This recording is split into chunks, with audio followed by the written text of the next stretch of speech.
Okay, in this section we're going to work through some problems involving the normal distribution and z-scores. Now, one of the most important facts about a normal distribution that we talked about in the lecture for this class is that the mean appears right in the center of that distribution. What that means is 50% of the data falls above that mean and 50% of the data in this distribution falls below that mean. And that is the point that we need to make in problem 1. We could certainly use a normal distribution table to do this problem, but it's much easier if we just understand that the area above the mean in a normal distribution is always 0.5. Okay, let's look at the next problem. For this problem, we're looking for the area that lies between 2 standard deviations above the mean and 3 standard deviations above the mean. So here's the mean here, and if we have a data value that's 2 standard deviations above the mean, maybe it's up here somewhere, what we need to remember is that that data value is going to have a z-score of 2. If we have a data point that's 3 standard deviations above the mean, that is going to have a z-score of 3. And then what we're looking for is this area in between those two z-scores. Okay, so ultimately that's what we're trying to find. What we can look up in these tables, though, is the area to the left of each one of these z-scores. So let's look that up. In the table, I'm going to look up our z-score of 2, which right here is 0.9772. What that means is this area to the left of our z-score of 2 is 0.9772. We can look up our z-score of 3 as well, and we get 0.9987. That means that this area over here, all of this,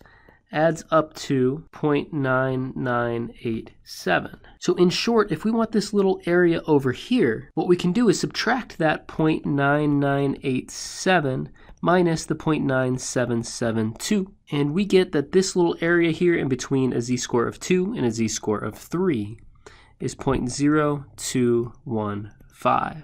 So let's try to enter that in. All right, they like that answer.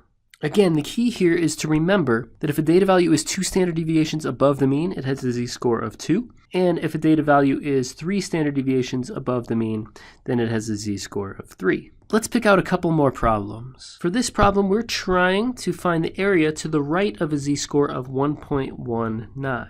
So let's take a look at a normal distribution here. Our mean is going to be in the middle, of course, and our z-score of 1.19 is positive, so it's going to be to the right of the mean. And let's just say it's right there. What we're looking for is this area to the right of this z-score. Now what the table gives us, unfortunately, is the area to the left of the z-score. Let's find that and see if we can calculate the area to the right. Now I didn't say this in the previous problems, but this first page of the standard normal table gives us negative z-scores.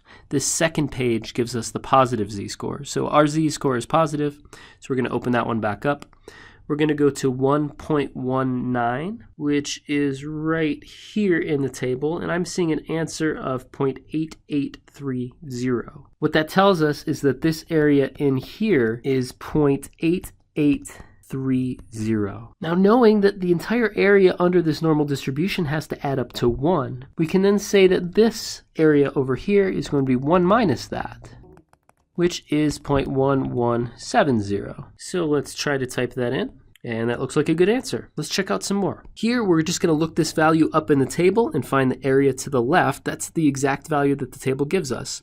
The only difference between this problem and some of the previous problems is we're going to use page 1 of the standard normal table because this is a negative z-score, and that's where our negative z-scores live. So I'm going to let you all work on that one. Let's move on. I'm going to jump ahead a little bit here because I know I did some of these problems in the lecture. Let's make sure that we're all on the same page by doing problem number 7. And in problem number 7, they're giving us a z-score of negative 2.2.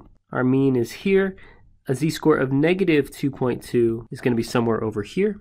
And we are ultimately looking for this area to the right of this z-score over here, because it says over here we want the percent of the data greater than z equals negative 2.2. What the table is going to give us, though, is the area to the left of that z-score. Let's look it up by clicking this first page. The first page has negative z-scores in it, and if we look up negative 2.2, I'm getting an answer of 0.0139. That tells us that in here, our area is 0.0139. Using the same fact as the previous problem, we then know that the area to the right of that z-score is going to be 1 minus 0.0139. That is 0.9861, or in other words, 98.61% of the data falls to the right of the given z-score. All right, let's type that answer in. Okay, that worked out too. I'm afraid that this video is getting a little bit long, so I'm going to split it up into 2 pieces. Let's move on to the next video and do a few more of these problems. I will see you there.